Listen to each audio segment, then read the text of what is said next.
L'objectif de cette vidéo est de montrer comment réaliser un effet de lumière très intense, très vive, uniquement ou presque uniquement avec les filtres Photoshop, c'est-à-dire en le créant de toutes pièces. Illustration. Nous commençons par créer un nouveau document de 600 de large par 400 pixels de haut.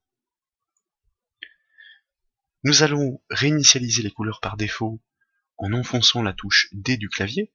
Vous remarquez du coup que le noir apparaît en couleur de premier plan, tandis que le blanc apparaît en couleur d'arrière-plan. Et nous allons appliquer sur la base de ces deux couleurs, noir et blanc, un premier filtre, nuage, filtre, rendu,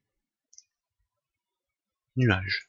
Si bien que nous remplissons, comme vous le voyez, avec du blanc et du noir et une illusion de nuage dans le ciel, notre espace de travail. Puis, nous enchaînons avec un nouveau filtre, filtre, pixelisation, et ensuite mosaïque.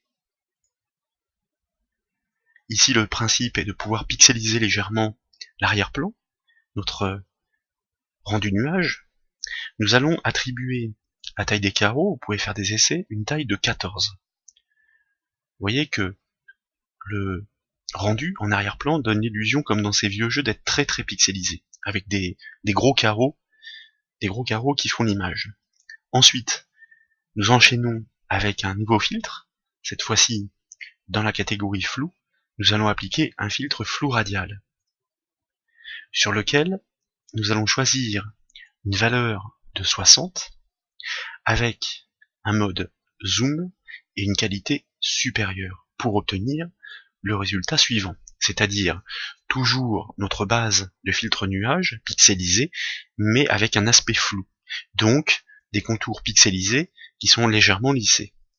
Nous enchaînons toujours avec les filtres, vous voyez qu'il y en a beaucoup. Cette fois-ci, dans la rubrique esthétique, nous allons choisir le filtre estampage. Ici, nous allons régler des valeurs très précises, nous allons choisir un angle de 135 degrés, auquel nous allons ajouter une hauteur de 10 pixels, et enfin, un facteur de 170%. Donc petit à petit, nous nous rapprochons, ou nous dessinons légèrement les contours du résultat final que nous souhaitons obtenir. Et puis, nous poursuivons à superposer ces filtres, cette fois-ci en passant par la galerie des filtres, donc un filtre un peu spécial. Nous allons choisir, dans le dossier contour, le filtre contour accentué, sur lequel, là encore, nous pouvons essayer avec différentes valeurs, mais en connaissance de cause, nous allons choisir une épaisseur pour ces contours accentués de 2, avec une luminosité de 38, et enfin, un lissage réglé à 5. Voici le résultat obtenu, bien que nous ayons eu l'aperçu directement dans la boîte de dialogue. Nous commençons à voir apparaître un petit peu des effets de lumière par le centre de l'image. Et puis, nous poursuivons encore une fois avec les filtres que nous superposons, nous retournons dans la catégorie esthétique, et cette fois-ci nous allons choisir un filtre tracé de contour qui, comme vous le remarquez, s'applique directement sur l'espace de travail. Ça veut dire qu'il n'y a pas de réglage à faire, il intervertit les couleurs et accentue les contours en fonction des pixels qu'ils croisent. Nous allons donc du coup intervertir ces couleurs pour retrouver celles d'origine, entre guillemets, par image, réglage, négatif. Donc l'effet de couleur au centre de l'écran est de plus en plus probant. Nous allons ajouter un nouveau filtre à notre travail. Dans la catégorie flou, nous allons ajouter un filtre flou radial, pour donner l'illusion effectivement encore plus que cette couleur part du centre et se diffuse sur les bords de l'espace de travail. Nous choisissons les mêmes valeurs que précédemment. Voilà. Puis, nous allons passer par un réglage d'image, image, réglage, niveau. Le but ici est de pouvoir rééquilibrer la répartition des tons de l'image. Comme vous le remarquez, ce curseur représente les tons foncés de l'image, les tons moyens et les tons clairs. Il y a une forte concentration de tons foncés.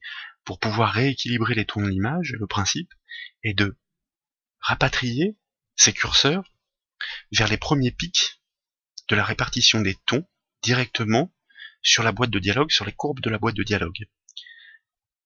Vous voyez, comme ceci.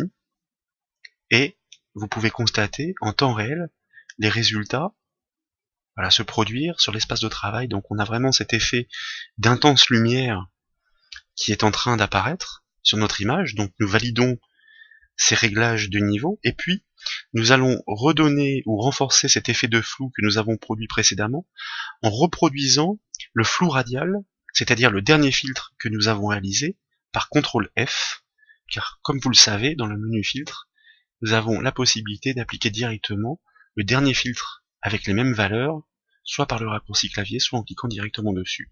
Donc nous avons opté pour le raccourci clavier. Ensuite, nous allons régler légèrement les contrastes de l'image par le menu Image, contraste automatique. Et puis, ce qui nous intéresse, c'est dans cette lumière vive, pour lui donner un peu plus de chaleur, faire ressortir la couleur bleue. Donc, pour ce faire, nous allons créer un nouveau calque au-dessus de notre arrière-plan, le remplir de bleu en choisissant préalablement la couleur bleue de premier plan, donc une couleur bleue plus ou moins chaleureuse, à vous de voir, il faudrait faire des essais pour obtenir un rendu satisfaisant. On va essayer celle-ci par exemple. Pour remplir ce nouveau calque de la couleur de premier plan, c'est-à-dire le bleu, nous faisons Alt-Supr au clavier, puis pour que l'illusion de la couleur se fonde dans l'image que nous venons de créer avec cette superposition de filtres, directement sur ce nouveau calque, nous appliquons un mode de fusion couleur.